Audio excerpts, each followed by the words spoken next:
"We're taking your office space," Dad said over dinner. I nodded and said, "Okay, I'll clear it out tomorrow." The next morning, I found a new apartment without telling them, and now they're calling me nonstop because they cannot afford to live without my help. Hey everyone, before we jump into today's video, I need your help. We've noticed the channel is losing some traction, and subscribing is one of the best ways you can support us. It's quick, free, and it helps us keep bringing you awesome content. Your support means the world. Let's keep this channel growing together. Thanks so much. Now let's start the video. "We're taking your office space," my old man announced over dinner last night. Not asked, told. I was halfway through my burger when he dropped it, like he was commenting on the weather. My stomach knotted up, but I forced this pathetic fake smile and muttered, "Fine, whatever. I'll clear it out tomorrow." In my head, though, I was thinking, are you serious with this again? See, I'm Sam, 26, female, still living at home after getting my CS degree. Because Bay Area rent is insane, and I've been trying to build up my web development business. That office space wasn't just a room. It was the converted garage where I'd been working 60-hour weeks for the past 3 years, landing clients and building my portfolio, while paying $850 a month rent to my parents, plus utilities, plus groceries half the time. My brother Ethan, 19, sat across from me with his smug little smirk. Golden child extraordinaire.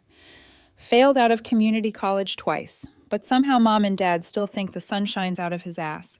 He wanted my workspace for his streaming career, which consists of him playing Valorant badly for an audience of maybe 12 people.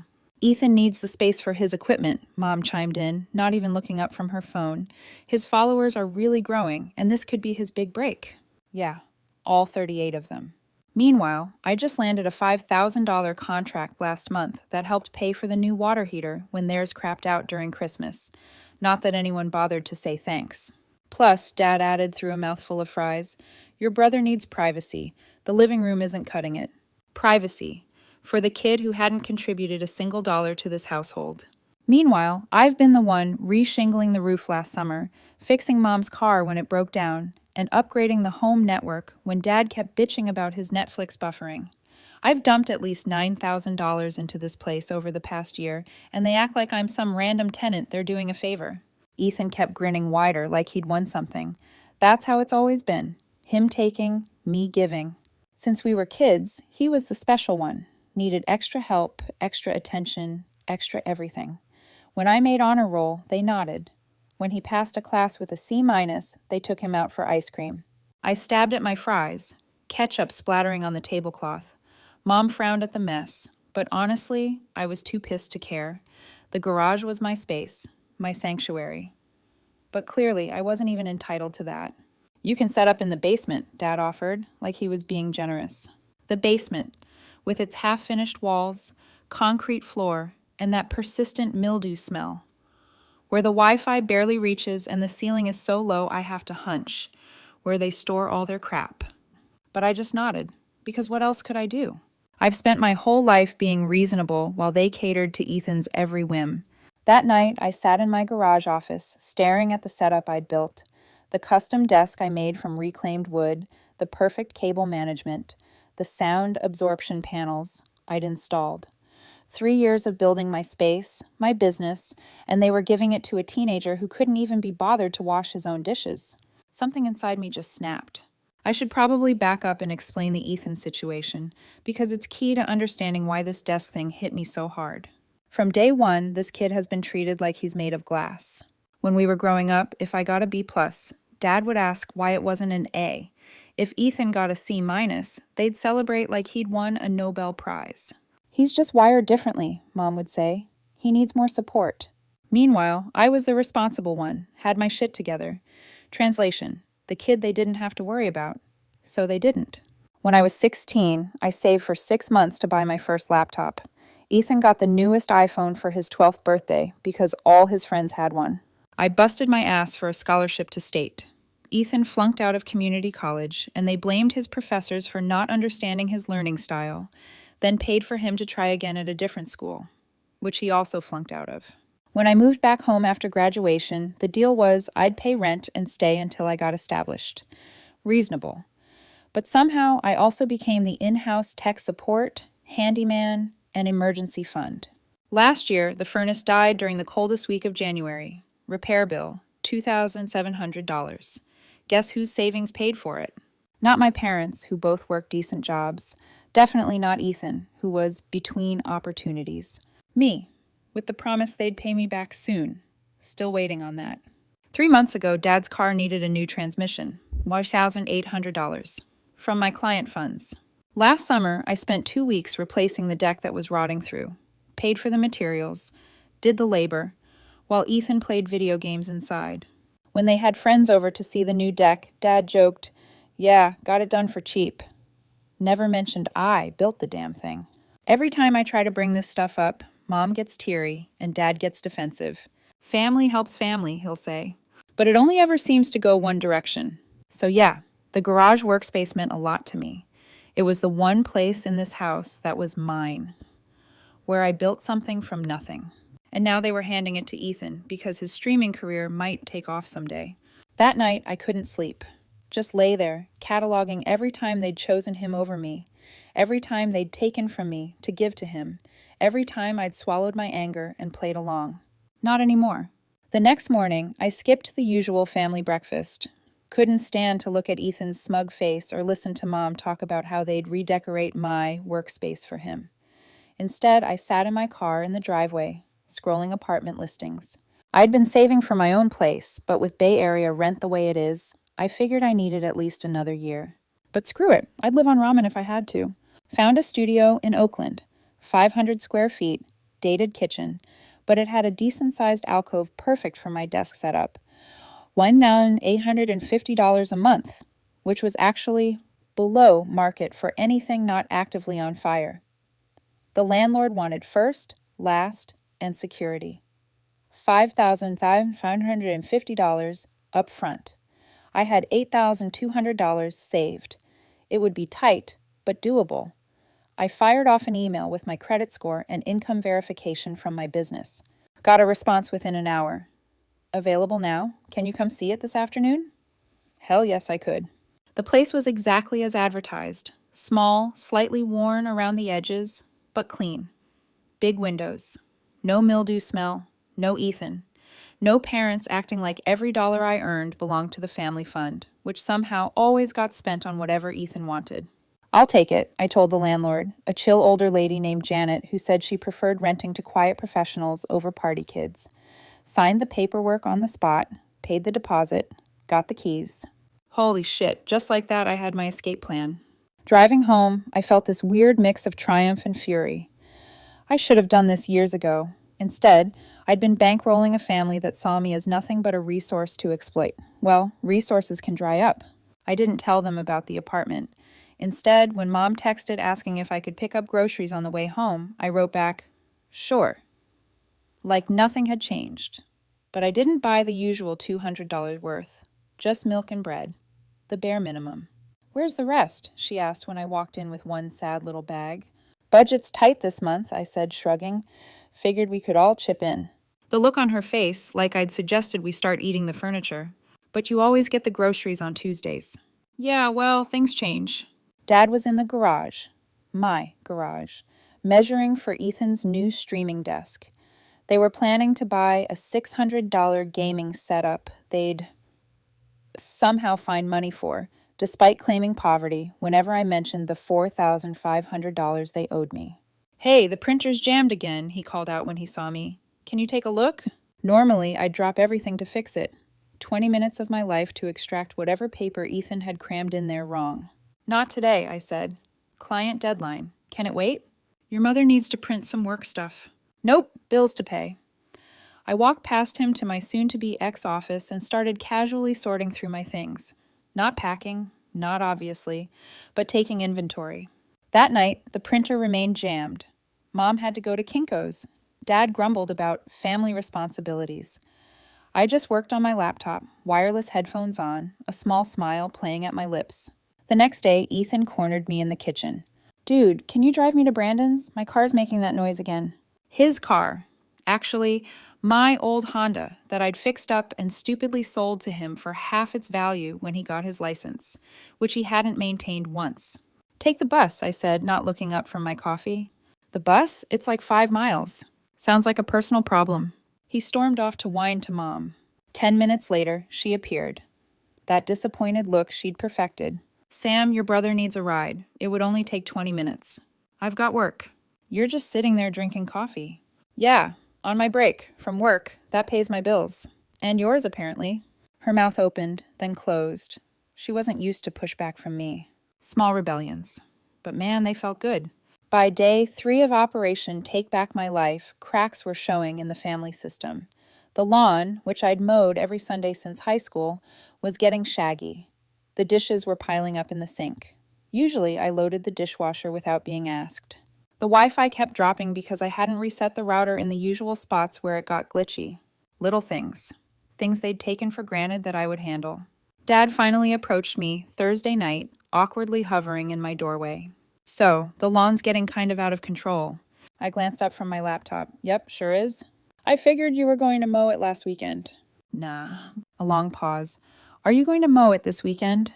Wasn't planning on it. Back to my screen. He shifted uncomfortably. Is something wrong, Sam? You seem off lately. That was rich. 3 years of using me as their personal handyman, ATM, and emotional support human, and now he notices something's off? Just busy with work, I said blandly. Well, we're family. We all need to pitch in. I finally looked up at him, letting the words hang there. We all need to pitch in. When was the last time Ethan had pitched in with anything? When had Dad last fixed something instead of waiting for me to do it? Sure, I said finally. I'll add it to the list. I didn't specify what list, but I was definitely keeping score. The next morning, I woke up to raised voices downstairs, peered over the banister to see Ethan and Dad arguing about the yard. Why do I have to do it? That's Sam's job. Your sister's busy. Just do it this once. But I have a stream scheduled. My followers are expecting me. All 38 of them, I thought. Then reschedule it. Jesus Christ, Ethan, it's just lawn mowing. It was like watching a nature documentary. The parasitic relationship disturbing the host organism, finally pushing back against the parasite. Fascinating. I slipped back into my room and started packing another box. I'd been slowly moving my valuables out each day while they were busy arguing about chores. The studio apartment was gradually filling up with my stuff. But the real bombshell dropped that afternoon. I was on a client call when Dad knocked on my door, his face a weird mix of defensive and guilty. Hey, quick thing, he said when I finished. I sold your workbench. Guy's picking it up tomorrow. Got $300 for it. My custom workbench. The one I'd built from scratch, with the perfect height for my ergonomic setup, built-in cable management, adjustable monitor arms. You sold my property without asking me? My voice was dangerously calm. Well, Ethan needs a proper streaming desk, and since you're moving to the basement anyway... So you just decided my stuff was yours to sell. He had the grace to look embarrassed. I figured you'd be fine with it. It's for your brother's career. His career, I repeated flatly. Right. Look, we'll split it with you. You can have $100. A third of the money, for my bench. That I built, with my own hands, my own money. Keep it, I said, turning back to my computer. Consider it my investment in the Bank of Ethan. Seems to be the only place my money goes around here anyway. He left, confused but relieved I hadn't pushed back harder.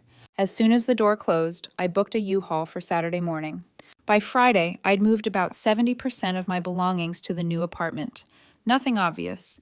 TV still in place. Bed still made. But clothes, important documents, my good computing equipment, all quietly relocated while they went about their days. The family dynamic was deteriorating fast. Ethan had half-assed the lawn, leaving patches uncut and the edges looking like hell. Dad had attempted to fix the printer, only to break it worse. Mom was getting increasingly snippy about the state of the house. I moved through it all like a ghost. Did the bare minimum, made my own meals, cleaned only my own dishes. When the internet went down for the 3rd time that week and Mom called out, Sam, the Wi-Fi is acting up again, I just called back, try unplugging it. Small satisfactions. Friday night, Dad cornered me again. Look, about your workbench. If you really want to keep it, I can call the guy back. Too little, too late. Don't bother. Ethan's pretty excited about setting up the garage. Maybe you could help him get everything arranged this weekend. You know, make it a sibling thing. I almost laughed in his face. A sibling thing? After they'd taken my space, sold my property, and treated me like the help for years? I've got plans, I said. What plans? My plans. I brushed past him, headed to my room to pack the last essentials. He followed me up, hovering anxiously. Sam, what's going on with you lately? Your mother's worried. Of course not. He's worried. Mom is worried. Classic dad deflection. Nothing's going on, I said, carefully neutral. Just establishing some boundaries. Boundaries? We're family. And there it was.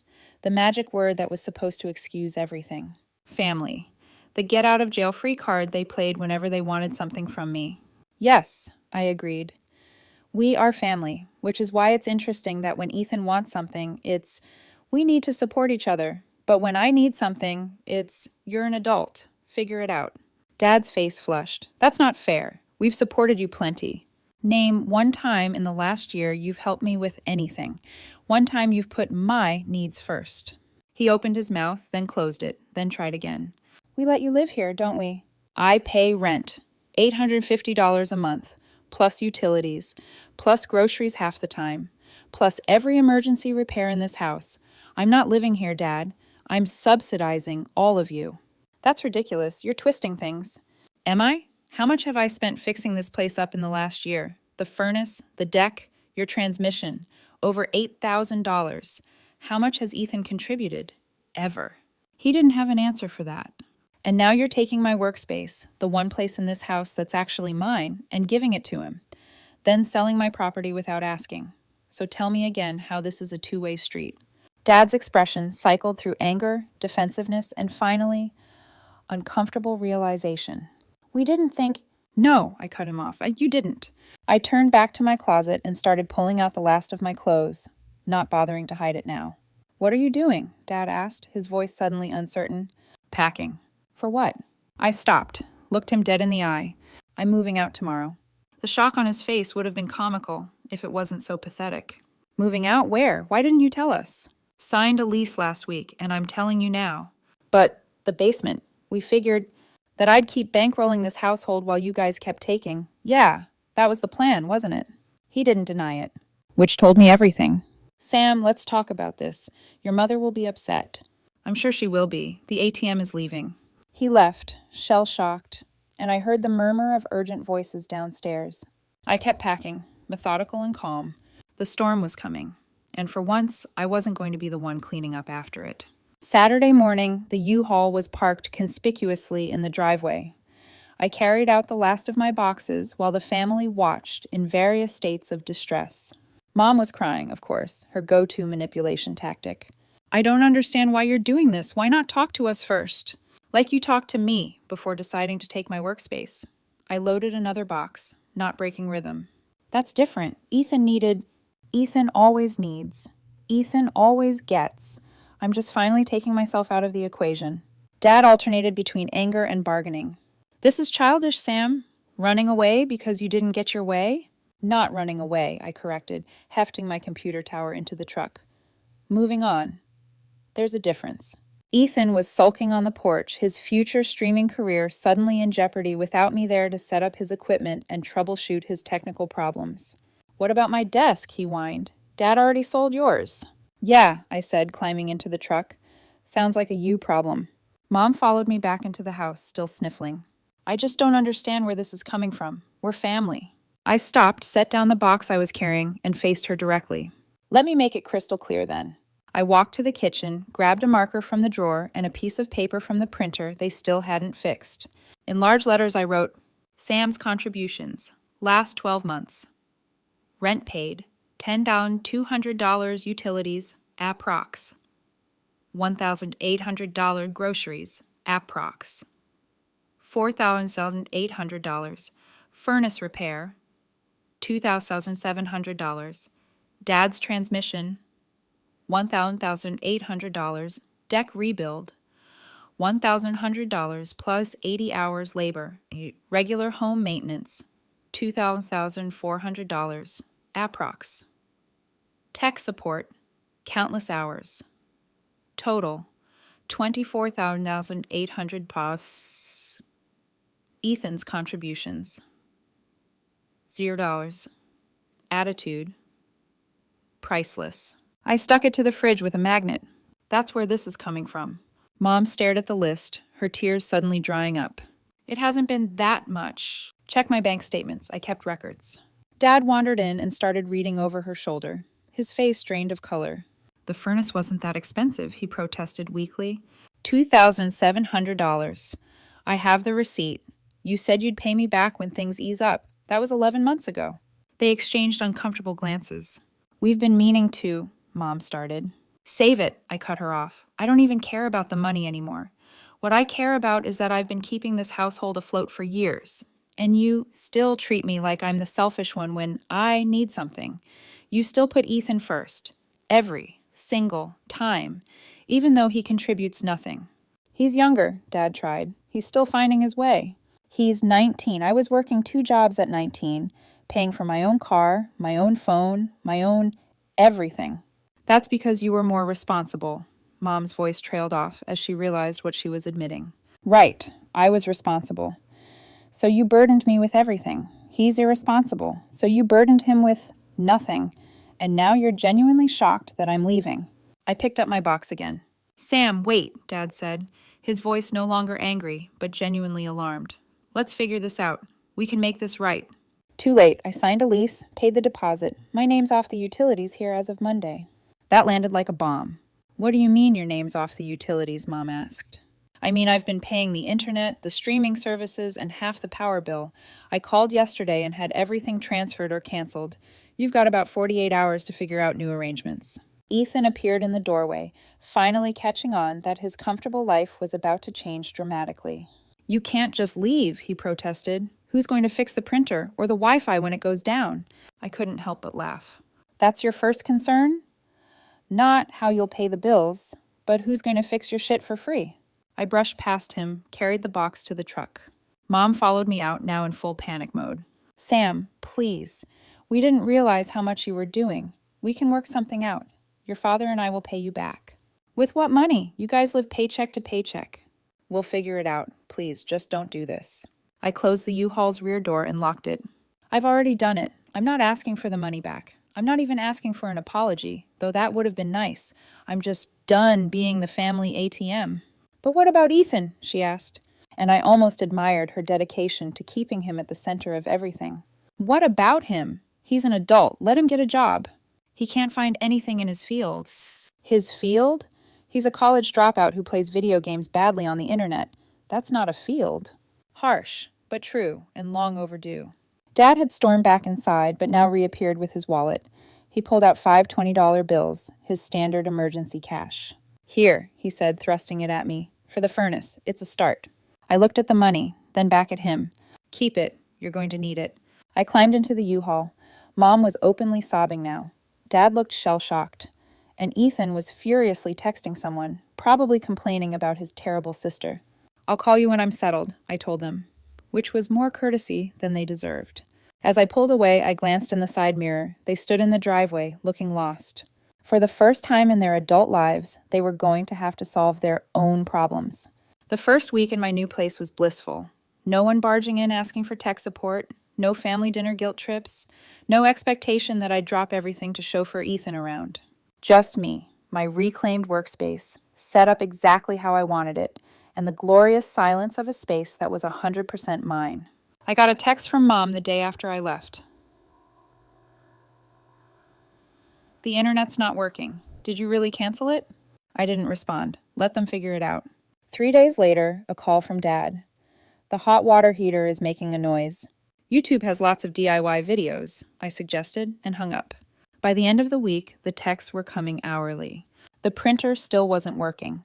The yard was a jungle. None of them knew how to reset the router properly. The streaming services were gone. Ethan's career was stalled because he couldn't figure out how to set up his equipment. Can you just come over for an hour? Mom pleaded. We'll pay you. My contractor rate is $95 an hour, 2-hour minimum, payment up front, I replied. That shut her up for a while. But the following Tuesday, exactly 10 days after I moved out, the real crisis hit. I got a panicked call from Dad at 8 a.m. That the furnace quit again. The house is freezing. It was mid-February, temperatures in the 30s at night. I'll call the HVAC company, I I suggested. They want my $200 just to come out, plus parts and labor. Welcome to home ownership. Sam, please, we don't have that kind of money right now. Of course they didn't. They'd been counting on me to handle all that. What about the emergency fund? I asked, knowing full well there wasn't one. Your mother had to use it for groceries, he admitted. Translation: they'd been living beyond their means for years, using me as the safety net. That sounds serious, I said, trying to keep the satisfaction from my voice. Maybe Ethan can contribute from his streaming income. The silence on the other end was delicious. That's not really... Dad fumbled. Not really bringing in money yet. Shocking. I let him stew for a moment, then sighed dramatically. Text me the exact error code on the furnace display. I'll see if it's something simple. It wasn't, of course. The igniter had failed. In a $95 part, plus labor. But I knew it wasn't something they could fix themselves without risking bigger problems. You've got two options, I told Dad after researching it. Pay the HVAC company or replace the igniter yourself and risk damaging the control board, which would be another $600 repair. Can't you just come look at it? He almost begged. I'm in the middle of a client project with a deadline, I said, which was true. But tell you what, if you and Ethan want to come by tonight, I'll walk you through ordering the part and show you some YouTube tutorials on how to replace it. There was a long pause. Dad was clearly considering whether his pride was worth suffering in a cold house. What time? He finally asked. 7 p.m. And Dad, bring Ethan. He should learn this stuff if he's going to keep living there. That night, they both showed up at my door looking deeply uncomfortable. It was the first time they'd seen my new place. It's nice, Dad offered, looking around at my perfectly arranged studio. My desk, not the one they sold, but a new one I found on Craigslist and refinished, took pride of place by the window. That's thanks. I didn't invite them to sit. And let's talk furnace. I pulled up the manual for their unit, showed them exactly which part they needed, where to order it, and how to install it. I don't think I can do this, Dad admitted, staring at the diagram. And I definitely can't, Ethan added, not even bothering to hide his lack of interest. And then you'll need to call the HVAC company. Okay, Sam, please. Dad tried one more time. We really don't have the money right now. Couldn't you just... No, I said firmly. I couldn't. And if you say family, I'm going to close this door right now. I warned him. Family goes both ways, and for years, it's only gone one way with us. He swallowed whatever he was going to say. Look. I softened slightly. I'll make you a deal. I'll come fix the furnace this one time, but in exchange, we're going to have a serious family meeting about finances and responsibilities, all cards on the table. And Ethan starts contributing, real contributions, not promises. Dad looked relieved. Deal, absolutely. Ethan frowned. What do you mean, contributing? I mean, you get a job, a real one, with a paycheck. You pay rent. You do chores without being nagged. You learn how to fix basic household stuff so it doesn't all fall on Dad now that I'm gone. But my streaming, and it is a hobby, not a career. Not yet, anyway. You can stream on your days off, just like any other hobby. He looked like he wanted to argue, but Dad shot him a warning look. Fine, Ethan muttered. The next day I went over and fixed their furnace. Took about an hour, start to finish. Then I called a family meeting at the kitchen table. I laid it all out. Their actual expenses versus income. The reality of what it would cost to replace all the services I'd been providing for free. And a proposed budget going forward, including $250 per month rent from Ethan. That's not fair, he protested. I don't have any money. That's why you'll get a job, I explained, like I was talking to a toddler. McDonald's is hiring. So is Target. So is every warehouse in the area. Those aren't real jobs. They pay real money. Money you need. Mom looked teary again. Sam, he's not like you. He struggles with... With what exactly? He's not disabled. He's not sick. He's a perfectly healthy 19-year-old who's been allowed to coast because it was easier than holding him accountable. Dad surprisingly backed me up. Your sister's right, Ethan. Things need to change around here. The look of betrayal on Ethan's face was priceless. He wasn't used to Dad taking anyone's side but his. This is bullshit, he declared, standing up. I'm not getting some lame-ass job just because Sam decided to be a bitch about money. Yes, you are, Dad said, his voice firmer than I'd heard in years.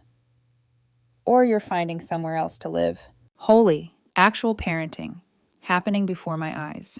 Ethan stormed off, slamming his door like the adult he definitely wasn't. He'll calm down, Mom said, but she sounded more uncertain than confident. And if he doesn't? I asked. Dad sighed heavily. Then he really will have to figure something else out. We can't keep going like this. I hadn't expected that. Maybe, just maybe, they were finally getting it. What about you? I asked, looking at both of them. I meant what I said about all cards on the table. I've been subsidizing this household for years. That stops now. They looked at each other, then nodded slowly. We'll figure it out, Dad said. Get on a budget, maybe pick up some extra shifts. Good, I said, standing up. I'll check in next week to see how it's going. As I headed for the door, Mom called after me. Will you come for dinner sometimes, not to fix things, just to visit? I paused. Maybe, once you guys get your house in order, literally and figuratively. 3 weeks later, Ethan got a job at a warehouse. Entry-level, but decent pay. The look on his face the first time he had to hand over rent money to Dad was something I'll treasure forever. Dad dug out his old tools and started learning basic home repairs from YouTube. Mom set up a real budget and stuck to it. They even started paying me back for the furnace. Small amounts, but regular. And me? I'm killing it. At my new place. Business is booming now that I don't have family drama eating up my mental bandwidth. I've got boundaries. I've got peace. I've got that satisfying feeling that comes from watching people finally face reality. I still go over for dinner occasionally, but now when something breaks, I don't automatically jump up to fix it. I watch as Dad and Ethan figure it out together. It took burning it all down to build something better, and I don't regret it for a second. And final update. It's been half a year since I moved out and forced my family to face reality, and the transformation is actually kind of shocking. Last weekend, I stopped by for the monthly family dinner we've established, on my terms, where I'm a guest, not the household ATM or repair person. The lawn was actually mowed, the kitchen sink wasn't piled with dishes, and most surprisingly, Ethan wasn't glued to his gaming setup. Turns out, the golden child learned some harsh lessons these past months. His streaming career hit a wall fast once he had to balance it with his warehouse job. No more 12-hour gaming marathons when you've got an 8-hour shift moving boxes. He bitched about it constantly at first, according to Mom. But something unexpected happened. He got promoted to shift lead last week. Dad told me proudly over pot roast, youngest one they've ever had in that position. Ethan actually looked embarrassed by the praise, which was new. It's not a big deal, he mumbled. Just means more responsibility for barely more money. Welcome to adulthood, I said, but without the bite I would have had before. The real shocker came after dinner, when the dishwasher made a weird grinding noise mid-cycle. Shit, Dad muttered. Then, instead of looking at me expectantly, he turned to Ethan. Can you take a look at that tomorrow? Probably just something caught in the filter. And Ethan just nodded, like this was normal, like he'd been handling household maintenance all along. He's gotten pretty good with basic repairs, Mom explained, seeing my surprised face. After you left and the toilet broke for the 3rd time, he finally took initiative. YouTube tutorials. Ethan shrugged. Same ones you used to watch. I almost fell out of my chair. Later, Dad walked me out to my car and awkwardly handed me an envelope. Inside was $500. Canned cash. It's not everything we owe you, he said quickly, but we've been putting aside a little each month. Figured we'd start making real payments, not just token ones. I was genuinely speechless. For years, money had only flowed one direction in this family, from my pocket to theirs. This reversal felt alien. Thanks, I finally managed. I appreciate it. We should have done better by you, Dad said, staring at his shoes. I didn't realize how much we were taking advantage until you weren't there to take advantage of anymore. It's not an excuse, but I'm sorry. Again, words I never thought I'd hear. Ethan's different too, he continued, having real responsibilities, earning his own money. It's been good for him, made him grow up. Better late than never, I said, but without rancor. Yeah. Dad hesitated, then asked, You doing okay? Place working out? Better than okay, I told him truthfully. Business has doubled since I moved. Turns out not having my resources drained constantly lets me focus on actually building something. He winced slightly but nodded. You deserve better from us. As I drove home, I realized something had shifted fundamentally. My family hadn't just adjusted to my absence, they'd actually grown from it. Ethan was developing into a functioning adult. My parents were taking responsibility for their finances, and most importantly, they were finally acknowledging what they'd done. Obligatory disclaimer. Yeah, I know some of you will say I should have cut contact completely. Trust me, I considered it. But despite everything, they're still my family. I'm not saying everyone should reconcile. Some families are truly toxic beyond repair. But in my case, once they showed actual change and remorse, I decided a controlled relationship was worth trying. Your mileage may vary. The following week, I got a text from Ethan that nearly made me crash my car. Hey, got a bonus at work. Wanted to pay you back for the bike. Dad sold it. It was a dick move. Let me know your Venmo. I'm not making this up. I literally had to pull over because I thought I was hallucinating or someone had stolen his phone. I actually checked if I was hallucinating. The golden child, acknowledging a wrong and offering to make it right without being forced. I sent him my Venmo info, half expecting nothing to come of it. 10 minutes later, $300 hit my account, with the note, for the bike. Sorry it took so long. It wasn't just about the money, it was the recognition. The acknowledgement that what had happened wasn't okay. That weekend, something even weirder happened. Ethan called, not texted, called, and asked if I'd help him set up a basic budget spreadsheet. And the warehouse is offering a 401k match, and I don't know about investing, but I figure I should start. I invited him over, showed him how to track expenses, explained compound interest, and set him up with some basic financial literacy resources. The entire time he paid attention, asked questions, took notes, like an actual adult human. As he was leaving, he paused at the door. Your place is really nice, way better than that moldy basement they were going to stick you in. Thanks, I like it. He shifted awkwardly. I was a real asshole about the garage, and a lot of other stuff. I didn't realize how much you were carrying for everyone. I hadn't expected an apology from him, not ever, really. Water under the bridge, I said, and meant it. Mom and Dad really miss having you around, he added. Not just for fixing stuff, they actually miss you. I miss certain things too, I admitted. Not the exploitation part, but the good parts of family. He nodded, understanding. And for what it's worth, I'm glad you stood up for yourself. Needed to change. Now, 6 months out, I can honestly say, my scorched earth exit was the best thing I could have done. Not just for me, but for all of us. Mom and Dad are on a budget for the first time in their adult lives. They've started building an emergency fund. Dad's become surprisingly handy around the house. Ethan's not just working, he's thriving, with actual structure and expectations. He still games and streams occasionally, but as a hobby, not a delusional career plan. He's talking about taking classes at community college again, but with a realistic plan this time. And me? I've started dating again, joined a rock climbing gym, expanded my client base. All the energy that used to go into propping up my family now goes into building my own life. I still maintain firm boundaries. I don't lend money. I don't drop everything to fix their problems. But the dynamic has completely transformed. We're slowly rebuilding a relationship based on mutual respect rather than exploitation. It's still a work in progress, but for the first time it feels like progress is actually happening. Sometimes the kindest thing you can do for people is to stop enabling their worst behaviors. It's messy, it's painful, but if they're capable of growth at all, they might just thank you for it eventually.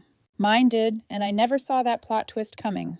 Edit, for those asking if I'll ever fully trust them again. Probably not 100%, but I'm cautiously optimistic. Trust is earned in drops, and lost in buckets, as they say. They're earning those drops back, slowly. And for now, that's enough.